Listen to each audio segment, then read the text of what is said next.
You're welcome back to the Gavel. Now we're still speaking with the Chairman, House Committee on Financial Crime, Representative Kayode Oladile. Now, distinguished, you spoke about, political will by an administration to fight corruption and financial crime. Some Nigerians have said that previous administrations have used the EFCC and other anti-corruption agencies to harass, to fight their political opponents. Thank you for that question. It's something that will continue to come up from time to time. It depends on what side of the divide you are or you belong. All the time, people will say an accusation in terms of the activities of the EFCC is aimed at hounding the political opponents of the current administration of the government in power. That is one. But when you're looking at government interference, all the time is about, just like Riley said, they are using the anti-graft agency to pursue political enemies, opponents of the government in power. It's always like that. But the question I keep asking people is, look at the people that have been arrested so far. Is there any one of them that you see that was arrested that you think has not done what he was accused of doing?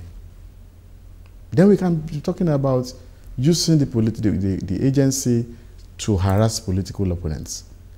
When you are looking at arms deal investigation, looking at all the investigations so far, are they not true?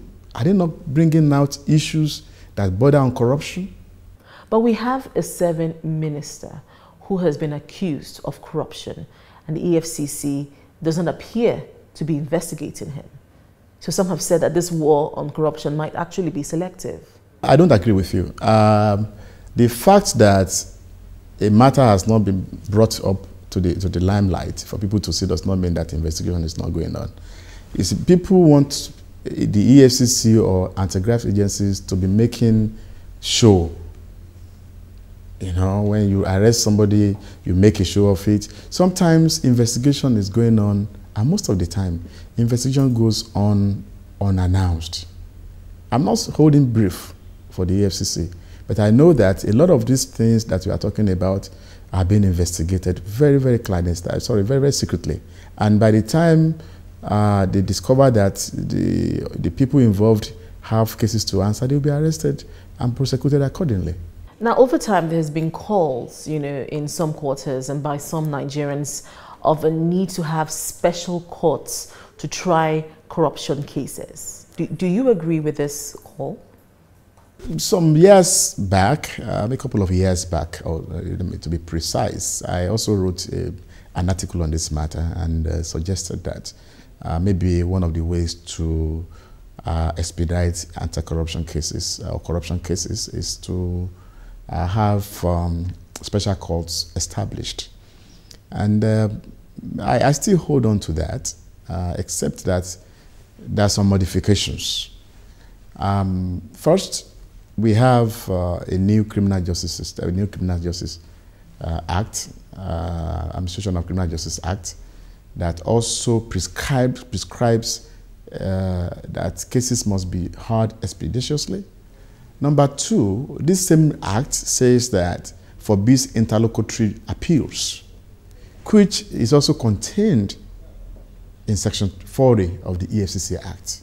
Of course, a lot of courts had ruled that Section 40 of the EFCC Act, which says that there should be no interlocutory appeals, violates the right of the accused. But today, we have a law in place that says that there should not be any interlocutory appeals.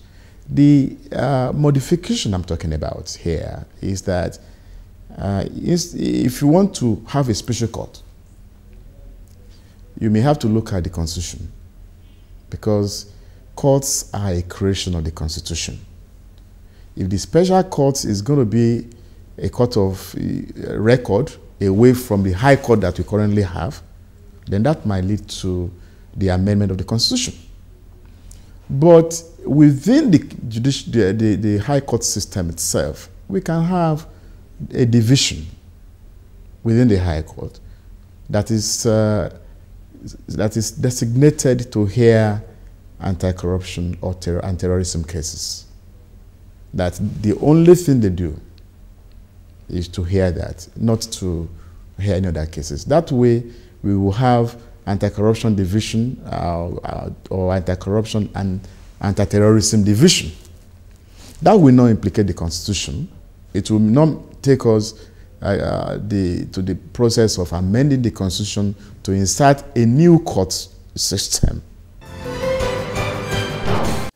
The Deputy President of the Senate, Senator Ike Ekweremadu, is condemning in strong terms Thursday's attack by suspected herdsmen on Atauku, Akagbegu community of Enugu State. The suspected herdsmen allegedly killed a Catholic seminarian and injured 4 others. Senator Ekweremadu, in a press statement, says the incessant attacks on parts of the country by suspected herdsmen poses a grave threat to peace, security, and the economy of the country.